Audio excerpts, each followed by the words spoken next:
Asante sana Bishop Mulwa na viongozi wote wa kanisa ambao wako hapa, familia ya mzee Mutulu, Your Excellency the Governor, all the leaders who are present, all protocols observed. Nyinyi watu wa Katangi, you are very patient people. Mumekaa hapa kuanzia asubuhi, naona muda umeenda. Bishop Mulwa wakati ambapo mzee Mutulu alikuwa anaongea alitaja marafiki zake watatu.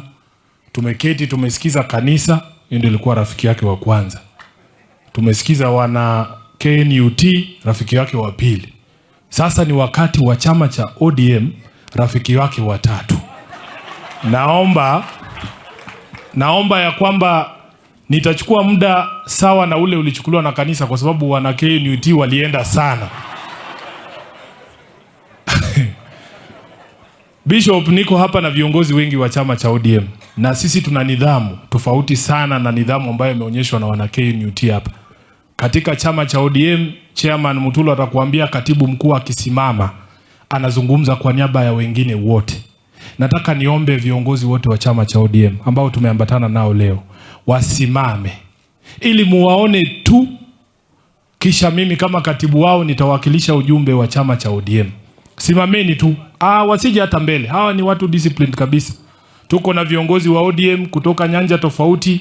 County ya Makueni, naona viongozi wa Makueni, Kitui, Machakos, National Office wakiongozwa na Executive Director wetu anaitwa Mheshimiwa Odoro Ngwen, kiongozi wa vijana Tyson Mutusi, kijana wenu hapa, na naona mpaka chairman wa Nyandarua Dickson ametoka Nyandarua kote mpaka hapa. Tafadhali mketi chini na waheshimu nyinyi wote.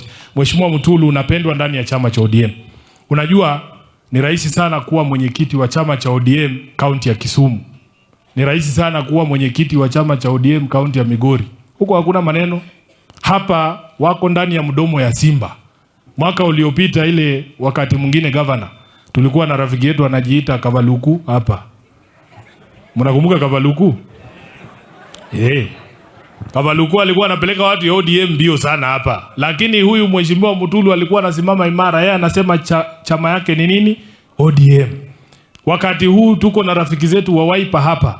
Hata Mutulu akitaka kusimamisha candidate ya MCA anaambiwa hapana, hii ni Wiper zone. Wacha hiyo, enda pole pole.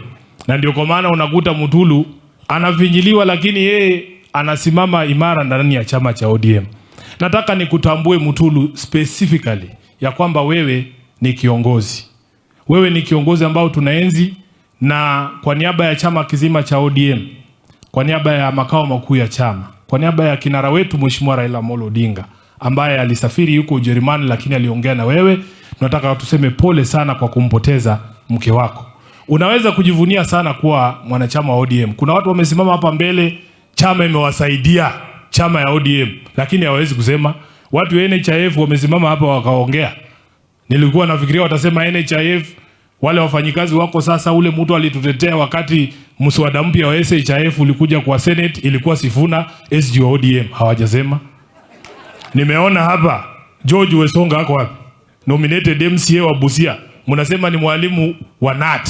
Ako nominated kwa chama gani huko kwa Busia County Assembly? ODM. Mheshimiwa Mutulu, huyu jamaa anaitwa Sosion. Wakati alikuwa SG wa chama, walimu wakakuja wakaona baba, wakasema katiba inasema there must be a representative of workers in the National Assembly. Nani alinominate Sosion na kuwa MP? Chama gani? Lakini hawezi sema sahi, kwa sababu vile wamesema hapa, sahi Sosion amekaa chini ya maziwa. Amekaa chini ya ng'ombe ananyonya tu. Yeye mwenyewe amesema hako mahali mzuri, walimu bado wako mahali mbaya. Hii chama, Mheshimiwa Mutulu, wewe endelea kushikilia chama, kwa sababu na kuambia kwamba Wakenya wote wanatazamia chama cha ODM kukomboa hii nchi. Mheshimiwa Kalonzo amekuwa hapa, nimesikia MCA mwingine ananiambia ati Sifuna, mkumbushe baba hako sijui risasi, patia sijui nani. We MCA rafiki yangu boss. Last week Sunday tumekuwa na Kalonzo Nairobi, amenipatia waziri wa mambo ya kigeni ya nchi ya Kenya. Nani hupeana wizara? Sasa wewe unatuambia nini bwana? Wewe unatuambia nini? Kama tulikuwa na yeye akasema Sifuna ndiye atakuwa waziri wa mambo ya kigeni chini ya serikali yake, wewe unatuambia mambo gani ingine? Nani anapeana viti kwa serikali? Bwana, msiingilie hivi vitu. Mimi nataka kuambia watu wa Wiper, nikiongozwa na governor. Gavana, wacha nikuambie siri ya watu ya ODM wakiongozwa na huyu mzee Mutulu. Ile kitu hatupendi kuona ni baba akisukumwa. Mkianza kusukuma baba sisi tunasema hii watu namna gani? Waachana na mzee. Lakini mambo inaenda polepole. Kenya mzima inatarajia kwamba Azimio itakomboa hii nchi.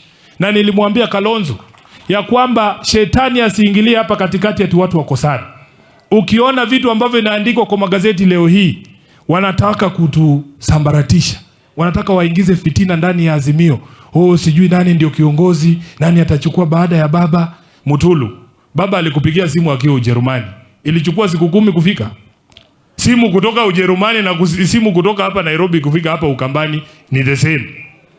Ndege ya kutoka Addis Ababa huko mnasema baba anaenda AU kufika Nairobi ni 2 hours. Kama ile tumechukua kwa barabara tukitoka Nairobi mpaka hapa. Mkiitisha maandamano baba atafika mbele yenu kutoka Addis Ababa. Hakuna mahali baba ameenda. Kwa hivyo mimi nataka niombe viongozi wa Azimio. Kenya inatutarajia sisi, inatutegemea sisi.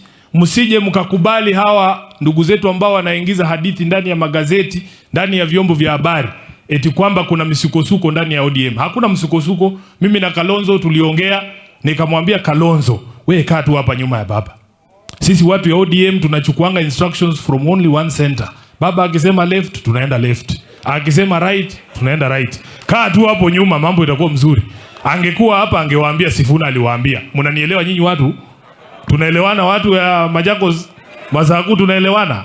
Kwa hivyo mimi nataka nimalize kwa kusema mambo mawili.